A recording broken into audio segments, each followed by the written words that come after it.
Hello, dear students and respected viewers. Myself Deepak Kumar Thakur, Guest Assistant Professor, Kamla Rai College, Gopalganj, affiliated with Jayaprakash university Chhapra. प्रिय विद्यार्थियों, आज हम लोग BA part 1 history subsidiary से संबंधित जो हम लोग प्रकरण प्रारंभ किए हैं, द इंडस वैली सिविलाइजेशन, इसी से संबंधित चर्चा करेंगे। और पिछले लेक्चरों में हम लोगों ने इंडस वैली सिविलाइजेशन से संबंधित महत्वपूर्ण तथ्यों को कि हड़प्पा सभ्यता का उद्भव कैसे हुआ और हड़प्पा सभ्यता के उद्भव में विदेशी स्वदेशी मत और फिर क्रमिक विकास का मत, फिर हड़प्पा सभ्यता के नामकरण अर्थात उसका हड़प्पा सभ्यता उसे हड़प्पा सभ्यता क्यों कहा जाता है, प्रथम नगरीय क्रांति क्यों कहते हैं, काशीयुगीन सभ्यता क्यों कहते हैं, सिंधु सरस्वती सभ्यता या सिंधु सभ्यता क्यों कहते हैं, इस पर हम लोगों ने चर्चा किया। फिर उसके कालक्रम या काल निर्धारण से संबंधित तथ्यों को देखा। और आज के लेक्चर में हम लोग हड़प्पा सभ्यता के विस्तार पर चर्चा करेंगे, लेकिन इसके पहले हम लोग एक छोटा सा टॉपिक जो है सिंधु सभ्यता के निर्माता कौन लोग थे, सिंधु सभ्यता के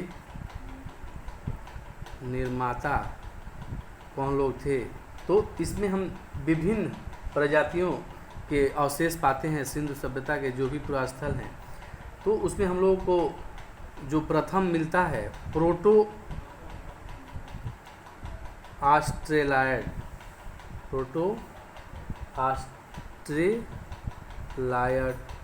दूसरा भूमध्य सागरी अर्थात मेडिटेरियन, तीसरा मंगोलायड और चौथा अल्पाइन अर्थात कि इस जो सिंधु क्षेत्र में आने वाली प्रथम जाति थी प्रोटो ऑस्ट्रेलायड। यह मध्य भारत के अनुसूचित जाति और अनुसूचित जनजाति के रूप में विद्यमान है।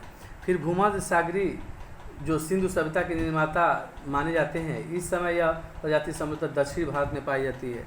और मंगोलायड इस प्रजाति के लोग विशेषकर हिमालयी प्रदेश में पाए जाते हैं, जिनमें हम सिक्किम, असम, भारत, म्यांमार का सीमांत क्षेत्र, चटगांव के पहाड़ी क्षेत्र के प्रमुख, कुछ लोग पश्चिम हिमालय के कुछ भागों में भी पाए जाते हैं। अल्पाइन इस जाति के जो अल्पाइन हैं, इस जाति के लोग विशेषकर सिंधु प्रदेश, गुजरात, महाराष्ट्र, कर्नाटक, तमिलनाडु के प्रदेश में पाए जाते हैं। इसके अतिरिक्त मध्य गंगा एवं निम्न गंगा में भी पाए जाते हैं। इस प्रकार जो सिंधु सभ्यता के निर्माता जो जनजातियाँ थी, प्रजातियाँ थी, वो इन्हीं चारों में से मानी जाती हैं। और अब हम लोग सिंधु सभ्यता के विस्तार पर चर्चा करें तो देखते हैं कि सिंधु सभ्यता या हड़प्पा सभ्यता का उदय ताम्र पाषाणिक पृष्ठभूमि में भारतीय उपमहाद्वीप के पश्चिमोत्तर भाग में हुआ। अगर हम भारत के का अगर हम नक्शा बनाएं, भारत को अगर हम बनाएं ऐसे, तो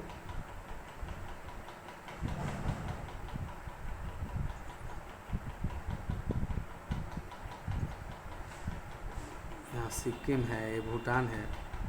तो जब अगर हम भारत को बनाएं तो जो उत्तर पश्चिम या पश्चिमोत्तर, पश्चिम और उत्तर का जो ये क्षेत्र है, इन्हीं क्षेत्रों में हम देखते हैं कि हड़प्पा सभ्यता त्रिभुजाकार रूप में थी। इन क्षेत्रों में विस्तृत रूप से फैली हुई थी। एक मोटा मोटी समझे तो देखते हैं कि इस परिपक्व हड़प्पा संस्कृति का केंद्र स्थल पंजाब और सिंधु में, मुख्यतः सिंधु घाटी में पड़ता है। यहीं से इसका विस्तार दक्षिण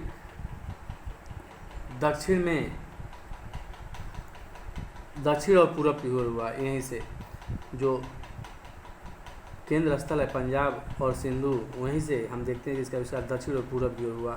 सन 1947 ईस्वी में भारत विभाजन के समय तक इस सभ्यता से जुड़ी केवल 40 बस्तियों का पता चला था। पिछले 50 वर्षों में किए गए अनुसंधान कार्यों ने इस स्थिति को पूरी तरह बदल दिया है और अब इस संस्कृति के भिन्न भिन्न चरणों के लगभग 1400 बस्तियों की खोज की जा चुकी है। इनमें 925 बस्तियां भारत में और 475 बस्तियां पाकिस्तान में हैं। इसमें भी केवल 40 बस्तियां ही सिंधु और उसकी सहायक नदियों के क्षेत्र में पाई गई हैं, जबकि 1100 बस्तियां जो इस पूरी सभ्यता का 80% भाग है सिंधु तथा गंगा के बीच के मैदान में पाए जाए हैं। अर्थात इस सभ्यता का जो 80% भाग है वह सिंधु और गंगा नदी के बीच पाए गए हैं, जो लगभग 1100 बस्तियां इसमें पाई गई हैं।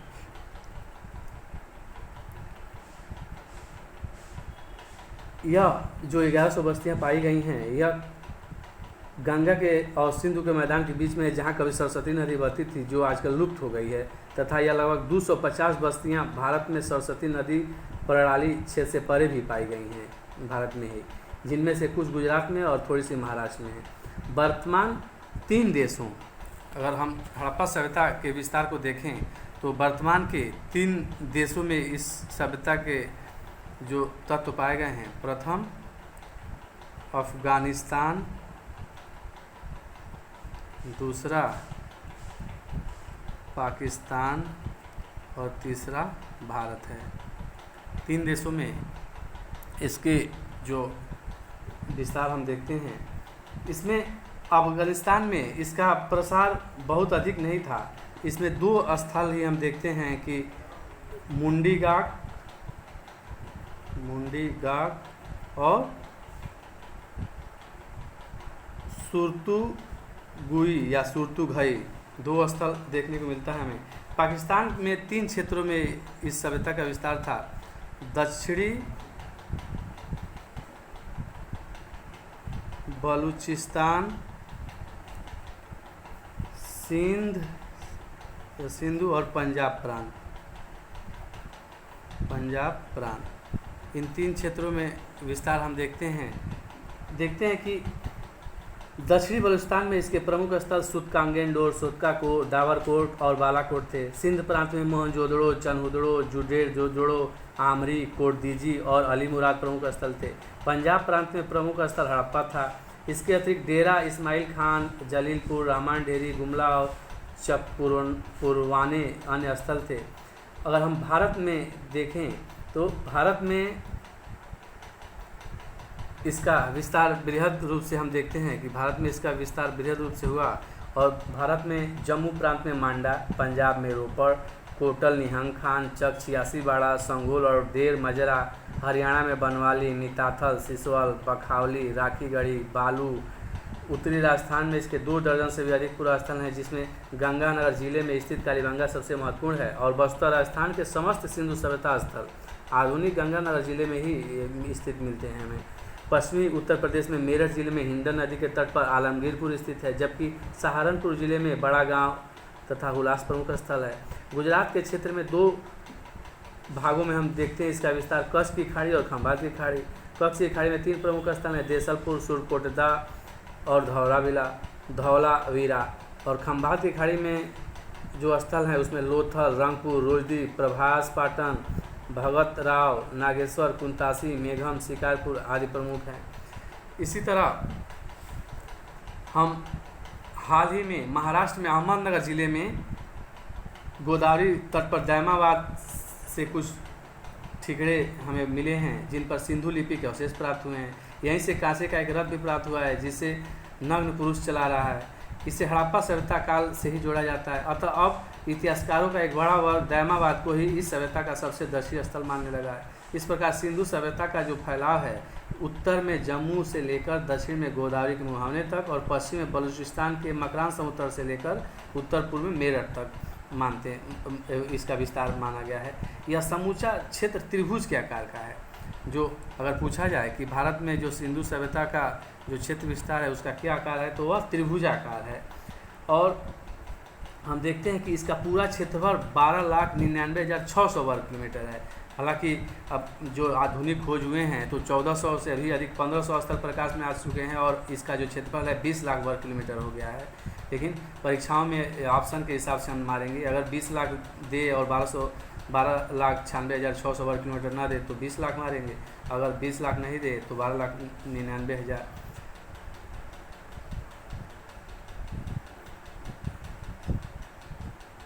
12,99,600 वर्ग किलोमीटर मारेंगे। फिर हम देखते हैं कि इस सभ्यता का कुल भौगोलिक क्षेत्र मिस्र की सभ्यता के क्षेत्र से 20 गुना तथा मिस्र तथा मेसोपोटामिया के कुल सम्मिलित क्षेत्रफल से 12 गुना बड़ा था। यह क्षेत्र पाकिस्तान से तो बड़ा था ही, ईसा पूर्व तीसरी और दूसरी सहस्राब्दी में संसार भर में किसी भी संस्कृति का क्षेत्र हड़प्पा संस्कृति के क्षेत्र से बड़ा नहीं था। स्वतंत्रता के बाद इसका हम बताए हैं कि इसका विस्तार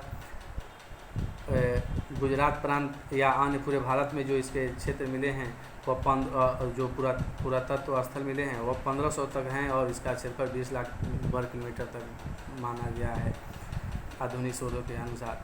हड़प्पा संस्कृति के स्थलों में सबसे उत्तरी स्थल, अब एक अगर हम हड़प्पा में इसके विस्तार का एक अगर चित्र बनाएं तो यहाँ मांडा जो चेनाब नदी के किनारे है, चेनाब नदी या चिनाब नदी, फिर आलमगीरपुर यह हिंडन नदी के किनारे है, हिंडन नदी, चेनाब नदी, हिंडन नदी, और दैमाबाद, दैमाबाद या गोदावरी नदी, और सुकागेंडोर, सुकागेंडोर दास्क नदी किनारे स्थित है। हड़प्पा स्थलों में सबसे उत्तरी स्थल मांडा, जम्मू का जो स्थल है मांडा चिनाब नदी के किनारे के तट पर अखनूर के निकट में ये मांडा है, चिनाब नदी के तट पर अखनूर के निकट। जबकि सबसे दक्षिणी स्थल जो है दैमाबाद, यह मांडा से 1400 किलोमीटर दूर है, अर्थात मांडा से इसकी दूरी यहाँ तक की जो दूरी है यह 1400 किलोमीटर है। 1400 किलोमीटर दूर पे दैमाबाद है। और सबसे पश्चिमी स्थल दास नदी के तट पर सुकागेंडोर है, और एवं सबसे पूर्वी स्थल यह आलमगीरपुर है जो सुकागेंडोर से 1600 किलोमीटर दूरी पर है। यह इसकी जो दूरी है 1600 km, इसका 1400 km मांडा से दैमाबाद की दूरी और सुकागेंड से आलमगीरपुर की दूरी 1600 किलोमीटर है। इस संस्कृति में लगभग 1300 किलोमीटर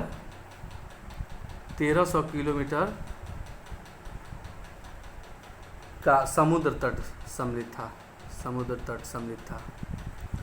और हम देखते हैं कि हड़प्पा कालीन जो नगर मिले हैं उसमें प्राक हड़प्पा और हड़प्पोत्तर 3 भागों में इनको हम बांट सकते हैं। जो हड़प्पा कालीन नगर मिले हैं इनको हम लोग 3 भागों में बांट सकते हैं।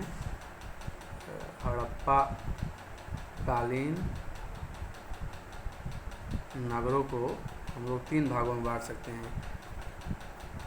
पहला प्राक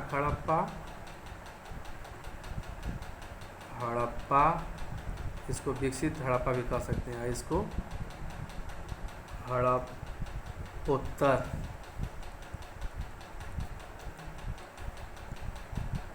और इसमें हम देखते हैं कि प्राक हड़प्पा स्थल में ऐसे स्थल हैं जो हड़प्पा के पूर्व भी विद्यमान थे। इसमें दक्षिणी अफगानिस्तान में स्थित मुंडी गाग, देह मोरासी गुंडई, पाकिस्तान के बलूचिस्तान प्रांत में नाल, किले गुल मोहम्मद, दम्ब सादात पेरियानो घुंडई, अंजीरा, स्याहदम, नुंदरा, कुल्ली, मेही, पिराक दम तथा मेहरगढ़ प्रमुख थे। इसके अतिरिक्त सिंध प्रांत में आमरी, कोटदीजी तथा पाकिस्तान के पंजाब प्रांत में हड़प्पा, सरायखोला, जलीलपुर इत्यादि पूरा स्थल हैं।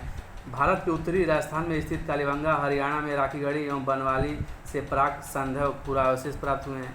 अगर हड़प्पा कालीन स्थल की चर्चा करें तो इसके हम लोग विस्तृत चर्चा कर ही चुके हैं। जो बहुत सारे स्थल हम जो मुंडी गाग, सुरतुगई या दक्षिण बलूचिस्तान, सिंध और पंजाब में हम लोग चर्चा की वो हड़प्पा में विकसित हड़प्पा में आते हैं।